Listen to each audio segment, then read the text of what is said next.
Revolutionary greetings to the Brazilian Communist Party on its 100th anniversary. I am Ngqabutho Nicholas Mabena, General Secretary of the Zimbabwe Communist Party. Our party is much younger than yours, comrades.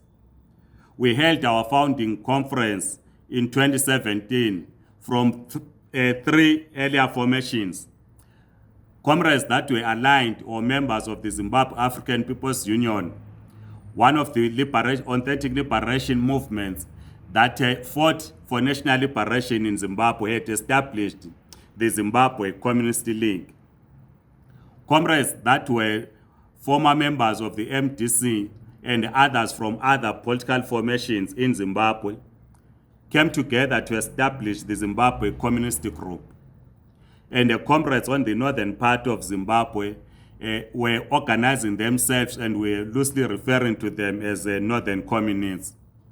Our founding conference was held outside Bulawayo in 2017, though it was held under difficult circumstances in that the Zimbabwe Republic Police were refusing us permission to hold this conference. The second challenge that we had is that some of our leaders were held at the border with South Africa on their way to the conference in Bulawayo. Myself as General Secretary, Comrade Ian Bidos, our National Commissar and the Acting Secretary of International Relations, Comrade Alex Mashilo, the National Spokesperson of the South African Communist Party. We were held at the Zimbabwean border for about 12 hours until the founding conference was over. But it was this founding conference that elected the National Steering Committee, which was given the mandate to organize the first Congress, which was then held in 2019 under the theme, Completing the Liberation of Zimbabwe.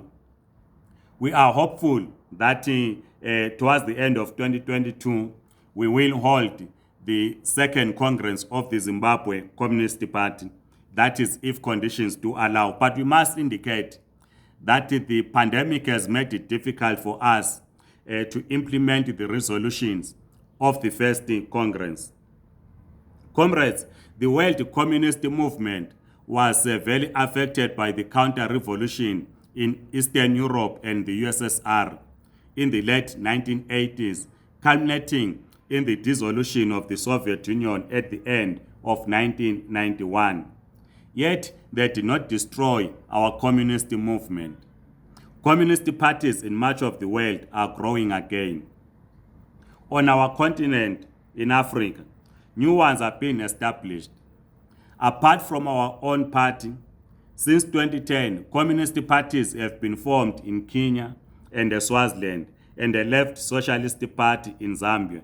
We are making contact with the left groups and individuals across the African continent. This also is in line with our resolution to strengthen Africa Left.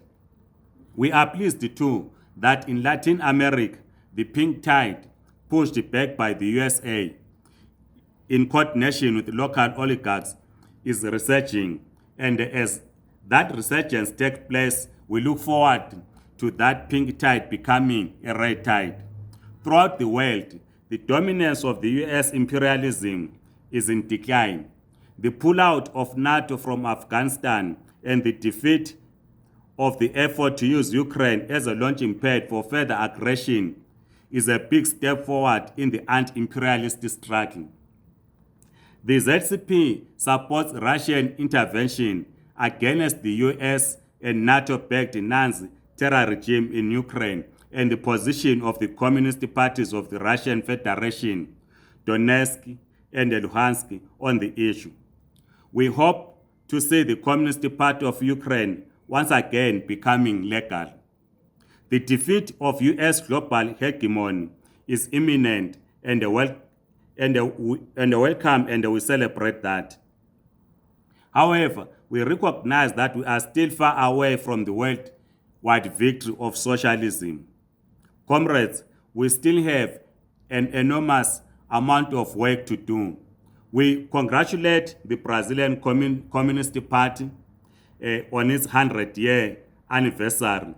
And of course, as we said, the Zimbabwe Communist Party is only 5 years, but we are in the same camp, comrades. We wish you all the best. Red salute, comrades.